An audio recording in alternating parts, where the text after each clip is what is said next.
সবাই খুব ভালো আছেন।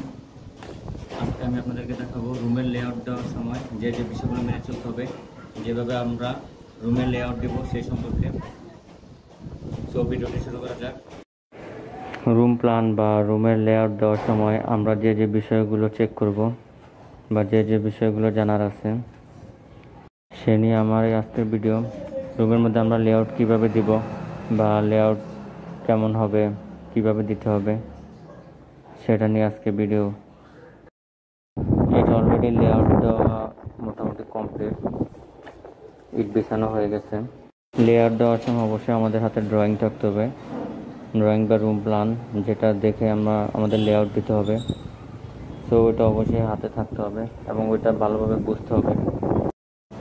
লেআউট দেওয়ার সময় লেআউটের জায়গা আমাদের প্রথমে ভালোভাবে পরিষ্কার করে নিতে হবে, পরিষ্কার পরিচ্ছন্ন রাখতে হবে, যাতে আশেপাশে বালি বা ইটের কোনা, পাথরের কোনা এগুলো যাতে না থাকে, কারণ এগুলো পরবর্তীতে সমস্যা দেয় বলতে এগুলো থেকে গেলে পরবর্তীতে দেওয়ালের মধ্যে ফাটল দেখা দেয় বা ক্র্যাক পড়ে।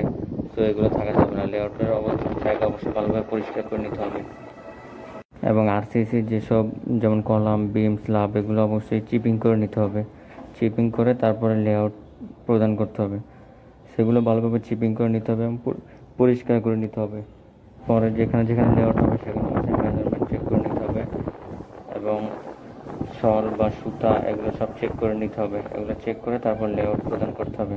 লেআউট প্রদান করার ক্ষেত্রে যে যে বিষয় মনে রাখতে হবে, দরজা, জানালা এগুলো লেআউটের ক্ষেত্রে এগুলো অবশ্যই যদি দরজা জানালা 30 ইঞ্চি দেওয়া থাকে তাহলে সেটা 1 ইঞ্চি বাড়ে 31 ইঞ্চি করে দিতে হবে।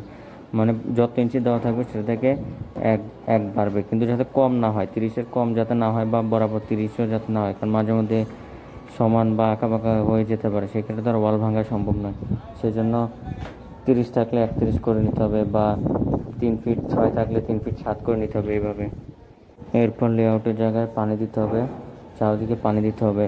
এরপর পানি দেওয়ার পর তারপর সিমেন্টের গ্রাউট দিতে হবে এবং সিমেন্টের গ্রাউট দেওয়ার সাথে সাথে ইট বিছানো যাবে না। সিমেন্টের গ্রাউট দেওয়ার অনেকক্ষণ পর কারণ সিমেন্টের গ্রাউটটা আস্তে আস্তে শুকানোর পরে টানবে, পিচ্ছিল জাতীয় হবে, এরপর সেখানে আমরা ইট ইট গাঁথা শুরু করবো। এর আগে ইট গাঁথা যাবে না। আমাদের প্রথমে পানি দিতে হবে, এরপর আমাদের সিমেন্টের গ্রাউট দিতে হবে, গ্রাউট দিয়ে ওয়েট করতে হবে। গাঁথনি কাজ শুরু করতে হবে সুতা সোজা বরাবর রেখে, সমান রেখে, যাতে আঁকাবাঁকা না হয়, সেক্ষেত্রে এগুলো সব খেয়াল করতে হবে। তারপর গাঁথনি কাজ শুরু করতে হবে। ডিজাইন দেখে দেখে কোথায় জানালা হবে, কোথায় বারান্দা হবে, এগুলো সব খেয়াল রাখতে হবে। কত ফিট উচ্চতা পর্যন্ত গাঁথনি হবে, এরপর জানালা দরজা শুরু, যেমন উদাহরণ হিসাবে 2 ফিট বা 8 ফিট উপর যেমন জানালা, মানে যতটুকু ডিজাইনে দেওয়া থাকে সেটা অনুসরণ করে করে তারপর এটা গাঁথনি তৈরি করতে হবে। এরপর টয়লেটের ফল ছাদ, আবার লিনটেল, আবার টয়লেটের জানালা, কিচেনের জানালা, এগুলো সব ড্রয়িং অনুযায়ী দেখে দেখে তারপর ওই অনুযায়ী হাইট দিয়ে তারপর ওই অনুযায়ী করতে হবে। এভাবে রুম প্ল্যান বা রুমের লেআউট দেওয়ার সময় আমাদের এই বিষয়গুলো মনে রাখতে হবে। এগুলা অবশ্যই মাথায় রেখে কাজ করতে হবে। ধন্যবাদ সবাইকে।